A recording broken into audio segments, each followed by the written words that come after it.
Navbatdagi oshxona mebelimizni ustunovka jarayonini tugatib bo'ldik.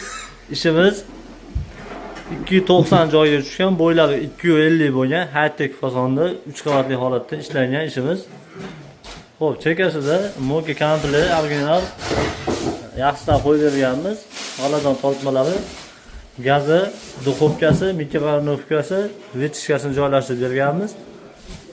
Tepa korpuslarida poni etajerga polka holatda ishlangan ishimiz. Orqa fartuylarini granit holatda joylashtirib berdik. Tepa high-techlari ham 60 cm chuqurlikda ishlangan. Ishlari juda keng holatda ishlandi. Ishimizni Sharxonda Yakatut mahallasiga ustunovka qilib berdik. Ko'rinish holati. Kimga shunaqa xizmatlarimiz kerak bo'lsa, bemalol aloqaga chiqasizlar. Telefon nomerimizni shu video ostiga yozib qoldirib qo'yamiz. Obuna bo'lishni esdan chiqarmaysizlar.